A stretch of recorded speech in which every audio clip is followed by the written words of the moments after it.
Well, it's nice to be sitting down with you. I'm very happy that you turned up. Oh, well, I'll always turn up for you. But you're getting some flack at the moment, aren't you? I am. About your attendance. I know, and it's quite funny. I'm finding it amusing how it's become a bit of a thing, when actually I gave an apology to a couple of big meetings for quite serious reasons, and now it's turned into absent mayor when that is absolutely not the case. And why do you think that is? I just think it forms a kind of like a wider opposition to me, I suppose. I was absent from a couple of meetings. Now I don't attend things or I don't turn up, which is absolutely not the case. Does it feel a bit sexist to you, a bit gendered? Yeah, it's gendered, and I know people are going to be uncomfortable with hearing that, but you know, let's be real here. I'm a young wahine Māori. I'm progressive and unapologetically so, and I think what I represent, people are quite uncomfortable about that, and so there's some attempts at trying to attack my character, so to speak, and it's a shame, but it's from a minority, and I'm still very excited about the outpouring of support that I've received from the community. Some of it does feel undermining, like you're a party lover. Yeah. And I am, let's not get it twisted. I'm 40, I'm single, I love our hospitality scene, and every couple of weeks I like to head out with my mates and hit a couple of bars. There's certainly nothing wrong with that, and I've heard one comment go, do your job, and it's like, oh, okay, so Saturday night, should I be in the office? Well, no, that's just silly. So I'm entitled to a private life, I'm entitled to have a little bit of fun with my mates, and there are some people who take issue with that. You know, how has it been, this rise in profile? Before you were Tory staffer in Parliament, behind the scenes. Yes. Now you're the face of the city. Yes, it has been a huge adjustment, and I did underestimate the impact that it would have. You know, kind of walking down the street and people recognising me. Some people stopped me for selfies, and especially after Loafers Lodge, people were coming up to shake my hand. It is truly a beautiful thing, getting that sort of aroha from our community. But at the same time, I was quite a private person. So during the weekends, if I'm not working, I do kind of hide at home a bit because it's so new to me. My job before was to look after politicians going through that, and I really didn't understand what they were going through. I finally do, and it's kind of tough. It's tough work. And so you're having to sort of adjust, I suppose, staying at home a bit more, taking a little bit of space? A little bit of a homebody, not partying as much. But I think that is truly just me adjusting to this role. It's an incredibly busy role. There's a lot of, council meetings, community outreach, and then there's the media, and especially that's amplified over the last couple of weeks. My parents, who are deeply proud of me, of course, check on me every day because, it's new for them as well. They're seeing their girl, on the news, on TV, and they're just like, oh, is she okay? They sent me a care package yesterday just to be like, just make sure that you're eating. And it's really, really sweet. But again, it's an adjustment for me. It's an adjustment for my whānau and my friends who haven't seen me in weeks. Because I'm just like, sorry, I've just got to stay home. But in a year's time, I know I'm going to be like totally used to it. It's not going to be a thing, and I'll be out and about again. And you had a bit of a rough meeting this week.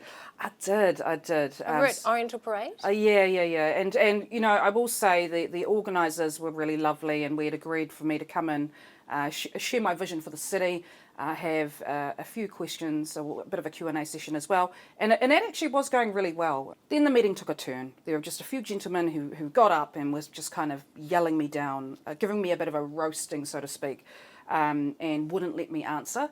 And that's when things got tense. That's when the hollering started. And that's when I just kind of had to go, I've had enough, because this is just not how you treat your guests. And then I walked out.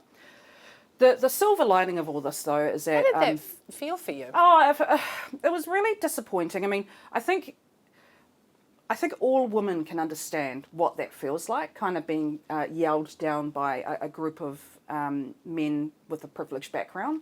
And so it was really unpleasant. But I was actually just more disappointed because it was taking up air. It was taking space from people who were there to actually genuinely hear from me.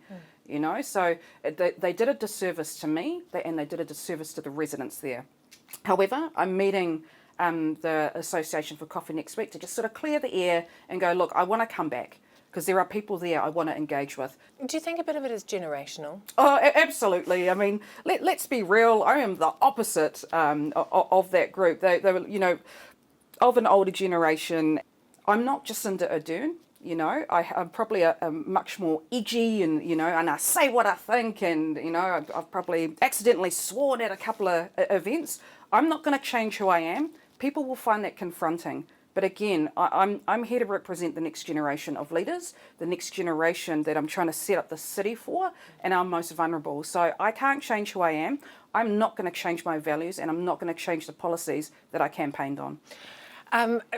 One thing that you are going to do now, though, is you're going to release your diary. I am, and in fact, I did bring my laptop if you wanted a sneak peek of what a week looks like for the mayor. Well, yeah, let's take a look.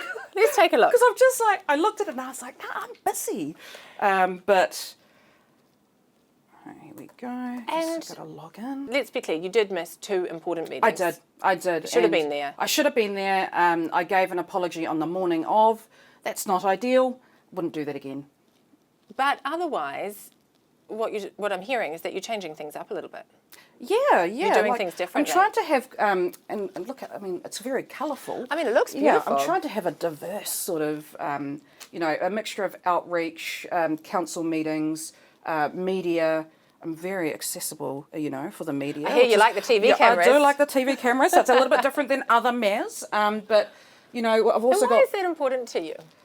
Because for me, it's just a way to get the vision of the city out to the public. It means that the general public know what I'm up to. There have been previous mayors who've been accused of being, well, people didn't know who the mayor was. Well, there's one in Auckland who won't let TV cameras in at the moment. And that's disrupting some really good work of councillors who are trying to get a really nice balanced budget, and it's turning into a bit of a circus when actually it could have been a lot smoother. So I think the upset is there's some undermining behaviour here, but some people are genuinely upset if I have to decline a meeting to attend something else. And it's just a bit of, again, because I'm trying to change things up. These are your priorities as mayor. Yes.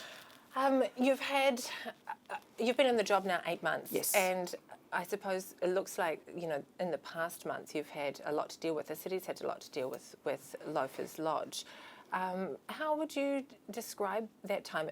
It looked like the whole city took that really hard. They did. They took it really hard, and I think it was an emotional and tragic disaster that happened in our city. And you know, they call it a once in a decade type event. It was horrific. We don't want our people passing in that sort of scenario. But it also highlighted a much wider issue of how are we accommodating our vulnerable communities? How did they end up in an inadequate building? Do we need to look at, we absolutely need to look at our building standards moving forward, and so we're doing some work around that.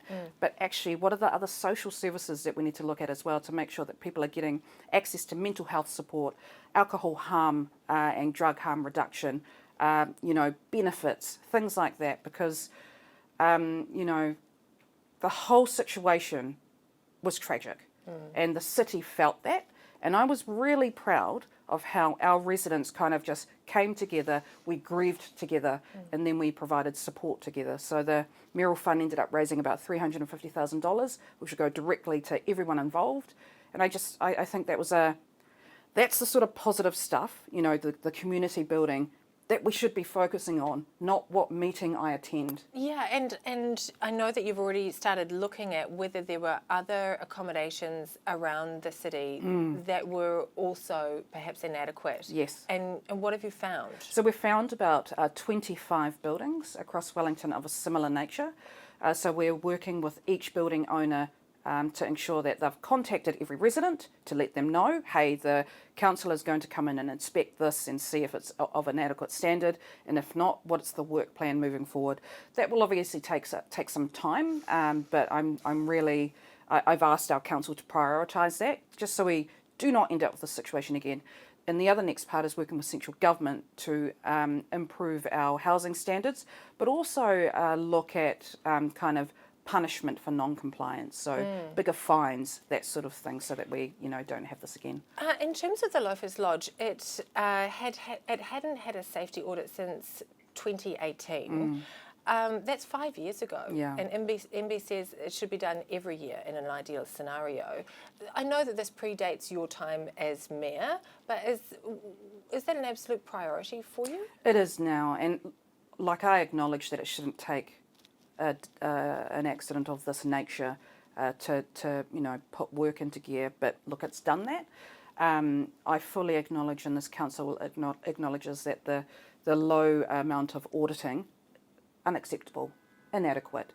So we are working internally to move resource around to increase those moving forward. And so, do you think that you will be able to meet that, I suppose, target by MB of being able to do them annually? We're certainly working towards that. It's definitely a staff and resource issue, so we would need to pull in more staff to meet up with the demand, and I've asked council to look into that. Did it also make you wonder about earthquake strengthening? Yeah, in absolutely, the city? Absolutely, and that's also it's a long-term issue with council, and it constantly weighs heavily as we, wait for the big one. But there are a large number of buildings across Wellington that don't meet our EQ rating. It's a challenge, and it's something that I'll be going to central government for assistance on, because we have building owners who certainly can't afford to bring them up to scratch, and to bring them up to even, say, 67% of MBS is going to be very expensive, very difficult. We have about 3 council buildings that are still being strengthened as well. To put that onto the ratepayer, it's actually just not doable. So we will need government assistance. That's at the top of my agenda, along with climate resilience. And I really hope we can move forward together to find a decent plan for Wellington, because we need it. So let's talk about some of the big issues. You campaigned on a lot of sort of big promises on this vision of transformation. Yep. What do you know now that you're in the office? I know now that it's very expensive. So, yes, I made some very grand plans during my campaign, and I've come in, I've looked at the books and gone, oh, okay, can't do that in 3 years. So it's essentially turned into a 10-year plan, which is exactly what the long-term plan is, and I'm very excited about that process. So we've got the annual plan out of the way, we have our rates increases coming, and I am excited that we're going to maintain our services, still invest in things like pipes. We've actually increased funding for Wellington Water. We've got our cycleway network, and of course climate resilience work, which is really important. With the long-term plan, we are going to have to think big for the sake of our city. So it's continuing that work around Let's Get Welly moving and efficient public transport. I am a huge supporter of it, and I think that's what's ruffled some feathers. Yeah, well, what's ruffled some feathers is that Wellington's still not moving. Well, I'm excited to say that construction for the Golden Mile will start in October, and I think that will start. And that's the pedestrianisation, for people that aren't familiar. Yeah, exactly. So it's ensuring that we can prioritise things like bus lanes, cycleways, and pedestrianisation along Lambton Quay right up to Courtney Place. And that means we'll also get to. That, to me, leads to city revitalisation. We can have outdoor dining, we can have laneways and all that beautiful stuff. And then from there, we'll kick into things like mass rapid transit. And that is the project that will enable higher density housing and further investment in our city. And I'm really excited about it. It's a long project. It's going to lead to several years of disruption. But I think as long as the council is really clear with the plan, what it's going to lead to, when it's going to happen, our city will adjust. So that the pedestrianisation of the Golden Mile, there are going to be shovels in the ground, October. Yes. What about light rail? So the business case for that is due in the coming months, and it looks like it's hanging by a thread. I mean, I'm not across a business case yet, and I won't be until it comes to the governance reference group. I think there's actually huge support for it, but there's a vocal minority who are just kind of really trying to push against it, as is their right. And But there's also 6 councillors on your in your council are saying that they're not behind Let's Get Welly moving anymore. And I don't expect them to be, because actually they campaigned against it last year. And I fully respect their view.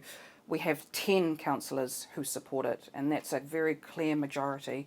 I'm a fan of light rail. I think it will truly bring a change to our city. Again, that's where the housing comes in. That's where international investment comes in. It provides certainty for developers so that they know where they should be investing their housing. Can Wellington afford it? It is a long-term investment, and we've seen internationally, and including places like Canberra and Sydney, is that when you make the decision to invest in light rail, what it sets out is kind of like a 30-year plan and the design. And that's when people like developers are like, well, now that we know that light rail is going along Adelaide Road, I want to develop, a 12-storey apartment building here with businesses on the bottom floor. That is the sort of stuff that will happen. I've been talking to ambassadors who, they really want to invest in our city, and it's things like light rail that encourages that investment. So yes, it is a pricey project, but we've heard from the Sydney Rail that they were expecting a $6 billion return as a result of light rail, but in 3 years it brought in something like $26 billion. So it is truly a positive tool for our economy. It's a long-term one, though, too, isn't it? It is. And so has it surprised you, I suppose, coming into this office? Just, 3 years is not going to do it, is it? No, it absolutely isn't. And 6 years, no, you might not even be getting close. I know. Are you here for the long haul? Oh, absolutely. So I've made it very, very clear with others that I want to be at least a 3-term mayor, because a lot of the stuff that I want will take 10 years to even start. Light rail is going to take way longer than that to be delivered, and that's okay. But I want to make sure that the work happens. I want to provide consistent leadership for the city to take us through quite a difficult but exciting period. I hear you've been getting some mentoring. I get mentoring from various people. Is one of them Helen Clark? No. So I had the pleasure of meeting Helen Clark in a meeting about open government some weeks ago.